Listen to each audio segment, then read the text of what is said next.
बिस्मिल्लाहिर्रहमानिर्रहीम। अस्सलाम वालेकुम। स्टार स्पोर्ट्स के साथ मैं हूं आपका मेज़बान अली अहमद। आज का दिन पाकिस्तान क्रिकेट टीम के लिए, पाकिस्तान की शायकीन के लिए बहुत ज़्यादा अहमियत का हामिल रखता है। उसकी वजह यह क्या है? यूएसए और आयरलैंड का मैच है। अगर यूएसए आज अपना मैच जीता है तो पाकिस्तान क्रिकेट टीम का वर्ल्ड कप में सफ़र ख़त्म हो जाएगा। अगर यूएसए अपना मैच हारता है तो पाकिस्तान के सुपर 8 के लिए क्वालिफाई करने के लिए चांसेस बढ़ जाएंगे।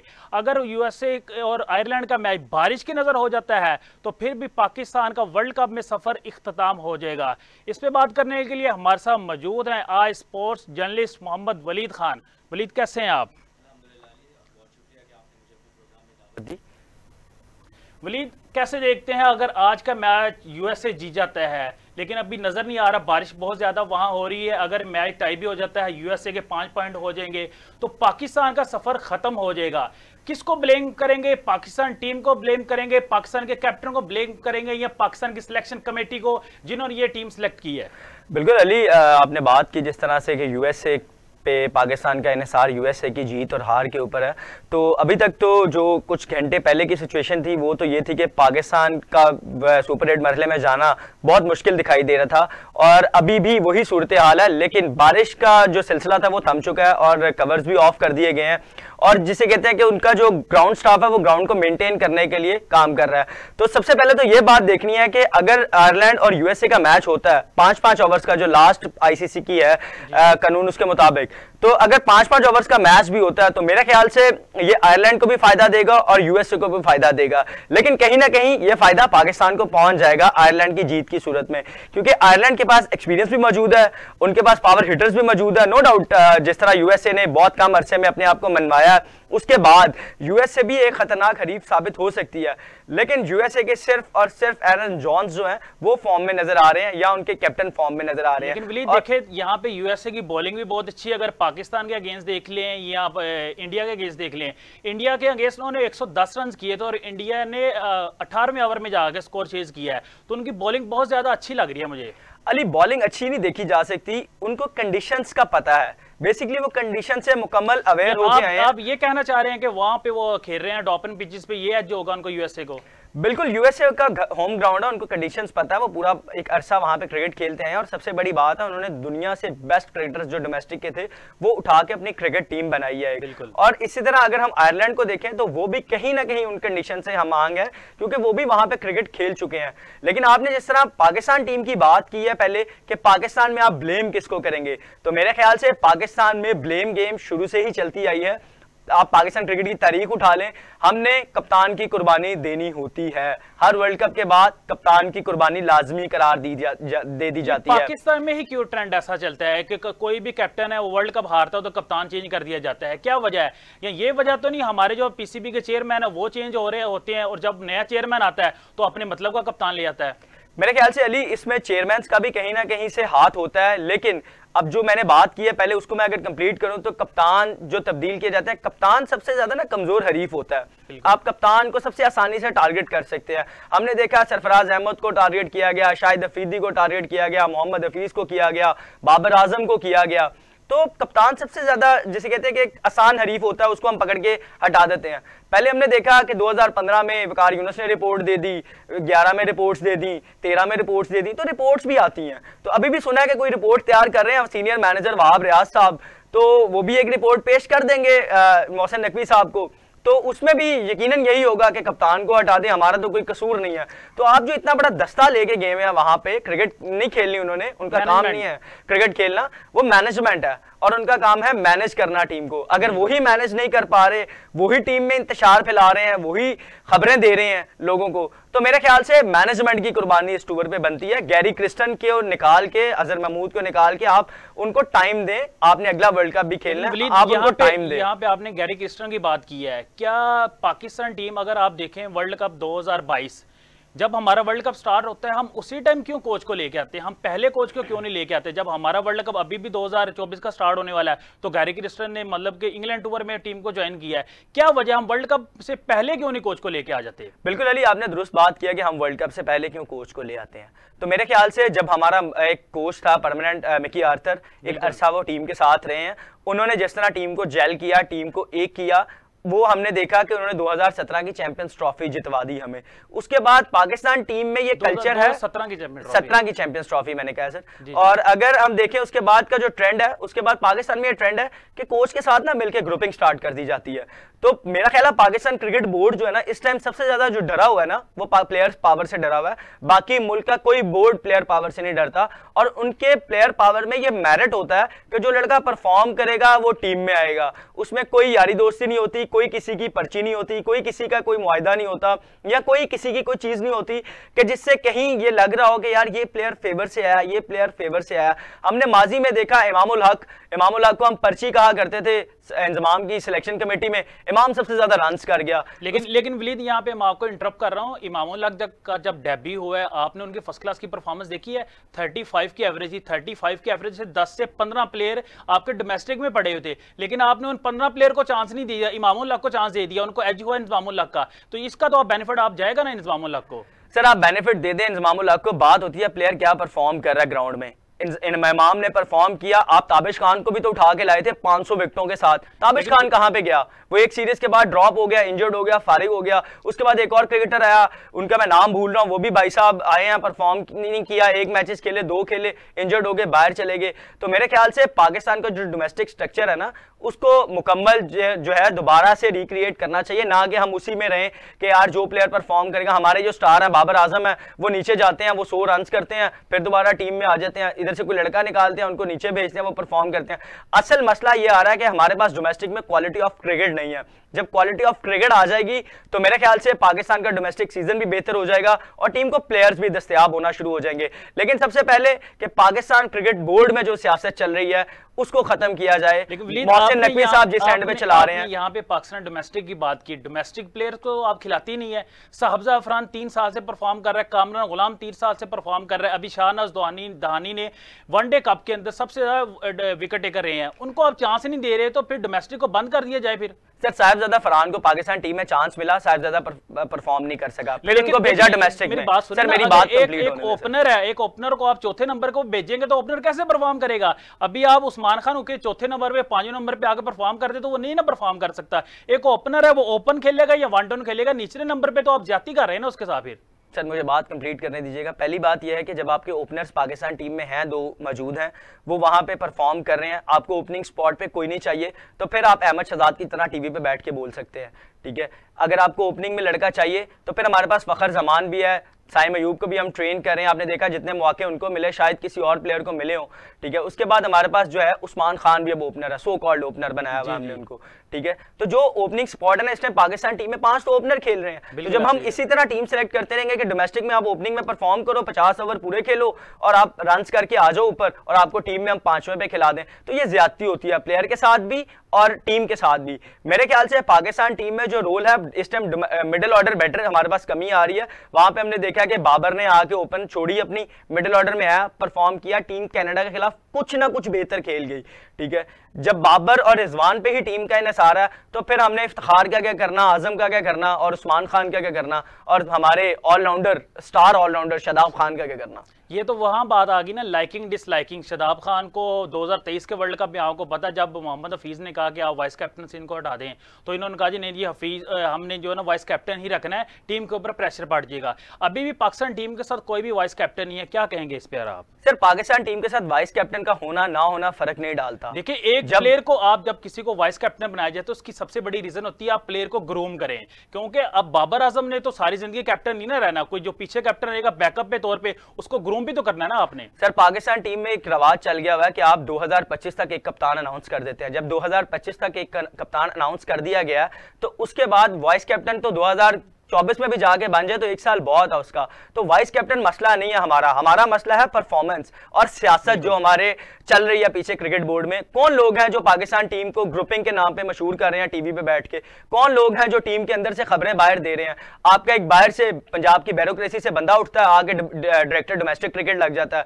तो ये चीजें बंद होनी चाहिए। हमें परफॉर्मेंस चाहिए, हमें कप्तानी, वाइस कप्तानी या कोई और चीज नहीं चाहिए। हमें चाहिए पाकिस्तान टीम परफॉर्म करे, बेस्ट प्लेयर्स खेलें और उन प्लेयर्स की रिस्पेक्ट की जाए, ना कि टीवी पे बैठ के ये कहा जाए कि जी इसके स्टैट्स इतने हैं, इसके स्टैट्स इतने हैं। तो भाई आपने जो आपने जो क्रिकेट खेली है, आपके 5000 रन है, उतने आपके पूरे कैरियर के रन है जितने बाबर आजम के रन है, ठीक है। तो आप एक बंदे पे तनकीद ना करें, आप अपना देखें क्रिकेट सर्किट क्या है, आपका पूरा क्रिकेट का सर्कल किस तरह से चल रहा है, क्रिकेट किस तरह मैनेज हो रही है। न्यूजीलैंड भी वर्ल्ड कप से बाहर हुई है, किसी ने केन विलियमसन पे बैठ के टीवी पे तनकीद नहीं की, किसी ने नहीं उसको गालिम गलोच किया, किसी ने नहीं दीगर मौके इस्तेमाल किए जिस तरह से रेसिज्म इस्तेमाल किया। तो मेरे ख्याल से पाकिस्तान क्रिकेट बोर्ड को इस चीज पे देखना चाहिए कि आपके जो बेहतरीन 15 का दस्ता जा रहा है, कम से कम उसको वो टूर कंप्लीट कर देना चाहिए, फिर आप जो मर्जी करें उनके साथ। अच्छा, हम बाबर आजम के कैप्टन से भी थोड़ी सी बात करते हैं। World cup 2021, world cup 2022, world cup 2023 और एक एशिया कप और 5वां वर्ल्ड कप ये है।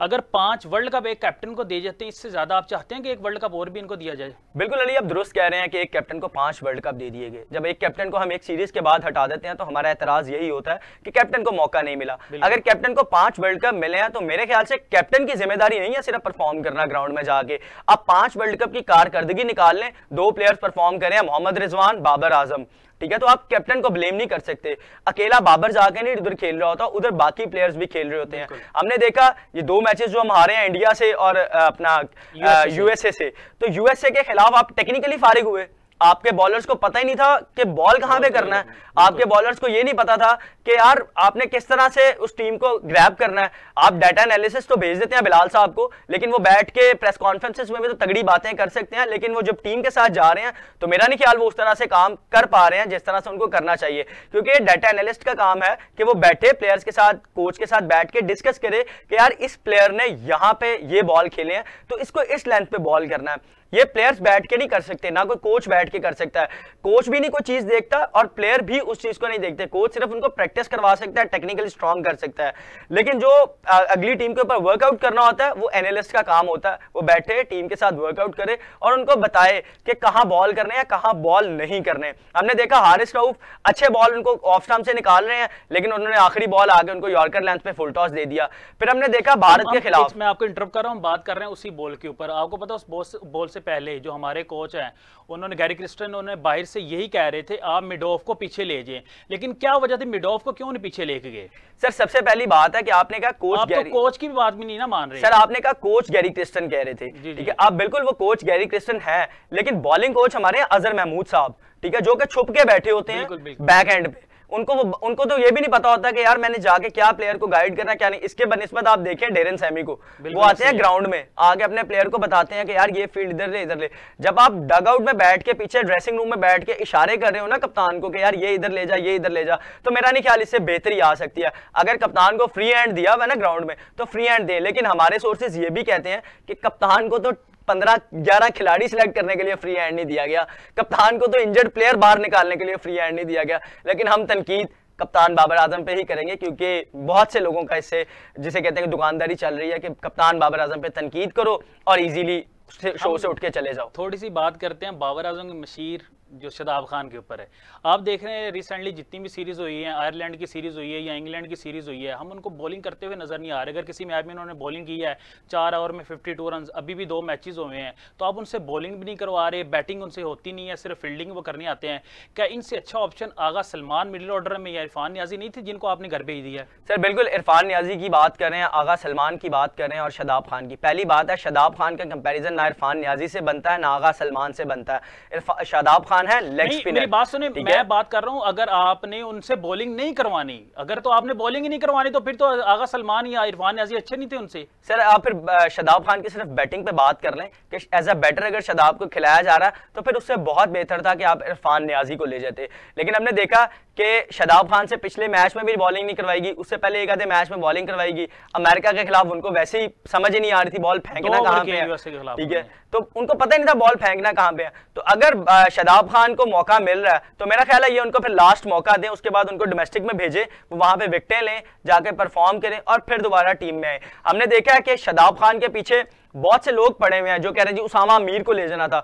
तो यार उसामा मीर, आपने सबसे पहले बात है टीम सिलेक्शन जिस तरह की ना, तो टीम सिलेक्शन जो है ना वो आपने की वेस्ट इंडीज CPL की बेस पे, ठीक है, आपने अमेरिका को देखा ही नहीं। जब आपने अमेरिका को नहीं देखा तो फिर आप अमेरिका में ही आउट क्लास होके अब अगली फ्लाइट से आप लाहौर आ जाएंगे। आपके कहने का मतलब है सीपीएल को देख के आपने टीम सेलेक्ट करनी है, पाकिस्तान डोमेस्टिक या पीएसएल को देख के टीम सेलेक्ट नहीं होती पाकिस्तान में? बिल्कुल अली, आप दुरुस्त कह रहे हैं कि डोमेस्टिक और पीएसएल को देख के, तो पीएसएल को भी नहीं देखना चाहिए मेरे ख्याल से, पाकिस्तान में डोमेस्टिक को देखना चाहिए।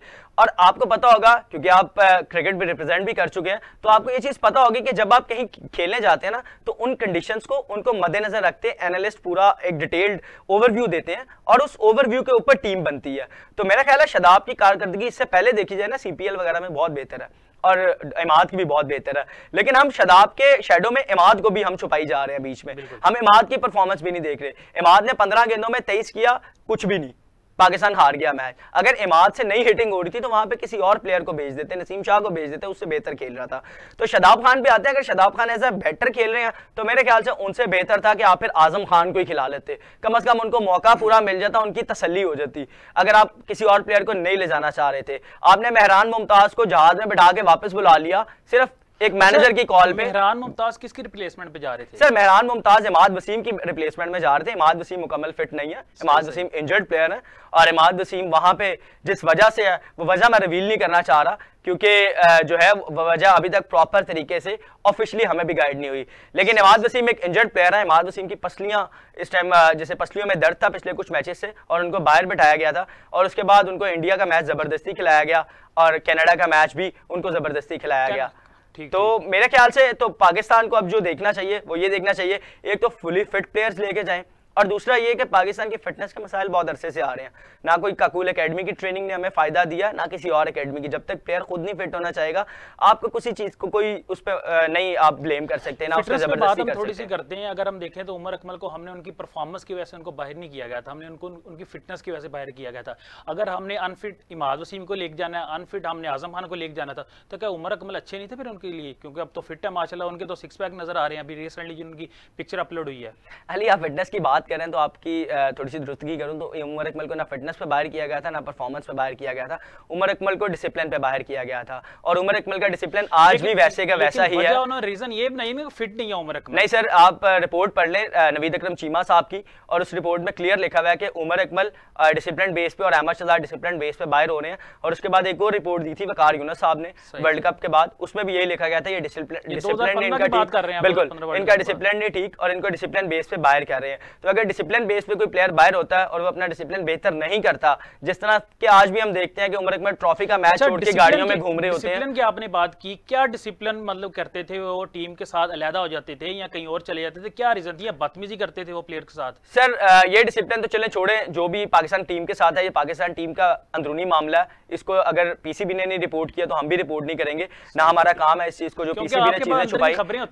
अंदर की खबर बिल्कुल होती है भाई, लेकिन जो चीज है ना वो ये है कि पाकिस्तान के लिए बेहतर क्या है। पाकिस्तान के लिए बेहतर यह है कि उमर अकमल इनडिसिप्लिन प्लेयर है। उमर अकमल पाकिस्तान टीम के साथ नहीं होना चाहिए। उमर अकमल के अभी रिसेंटली एक वाकया हुआ है, काजम ट्रॉफी का मैच खेल रहे थे, मैच छोड़ के भाई साहब घर चले गए। बाद में मैनेजर से पूछा जी उमर अकमल साहब किधर है, उनकी बैटिंग है, उमर साहब तो है ही नहीं, और उधर बता के गए कि वो इंजर्ड है। तो इन पे उनको भारी भरकम जुर्माना भी हुआ था और उनको उनकी टीम ने अलग भी कर दिया था। अच्छा तो मैं आपको अपना इंसिडेंट सुनाता हूँ। मैं उमर अकमल के साथ 2 कंटिन्यूसली मैच खेला हूँ, लेकिन मैंने जो डिसिप्लिन उनको 3 साल या 4 साल पहले देखा था प्लेयर के साथ बदतमीजी, लेकिन अब वो इस तरह की बदतमीजी वगैरह नहीं करते। तो मेरे ख्याल से उमर अकमल को चांस देना चाहिए, जिस तरह हमने आजम खान को इतना चांस दिया, इफ्तिखार अहमद को हमने इतना चांस दिया, उमर अकमल को हम एक दफा ट्राई नहीं कर सकते? नहीं अली, क्रिकेट उमर अकमल से बहुत आगे जा चुकी है। आपको अगर हिटर चाहिए तो इरफान नियाजी हमारे पास बेस्ट हिटर इस टाइम बैठा हुआ है, जो कि पावर हिटिंग भी करता है और अच्छी बॉलिंग भी करता है जहां पे हमें जरूरत पड़ती है।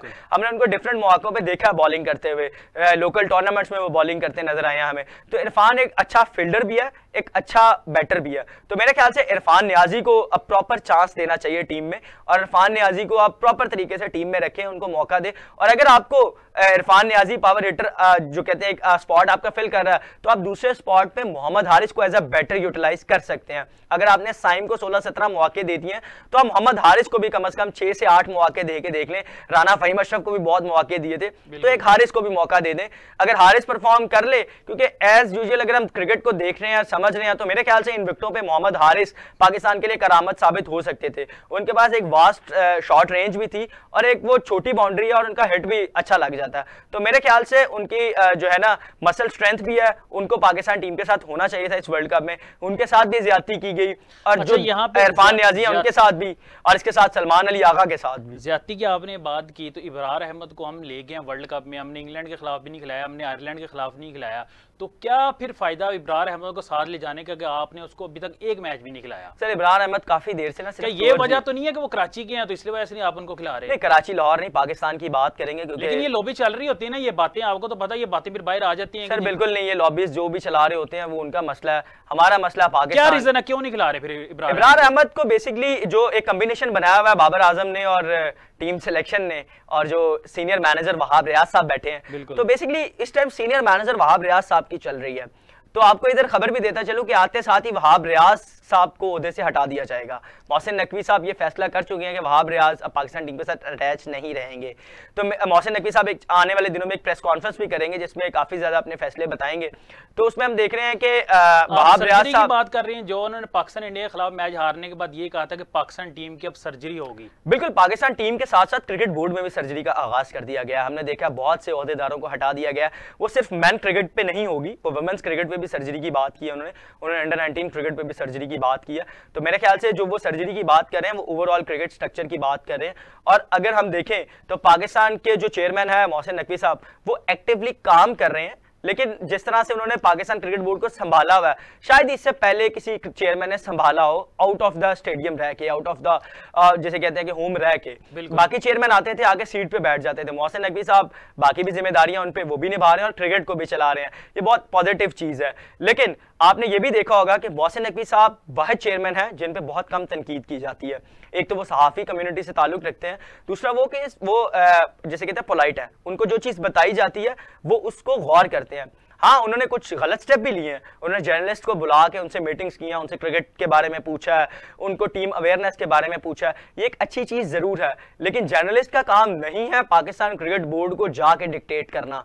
वो पाकिस्तान क्रिकेट बोर्ड जर्नलिस्ट पे भी ब्लेम कर सकता है।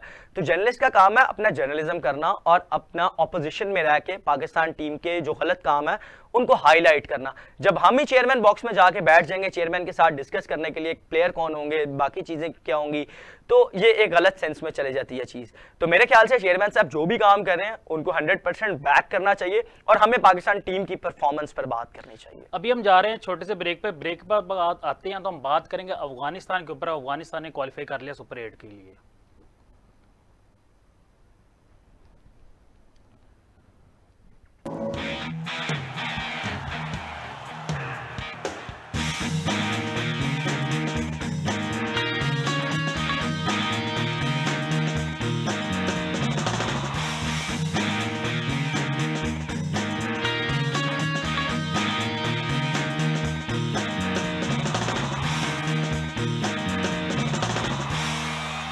की वजह से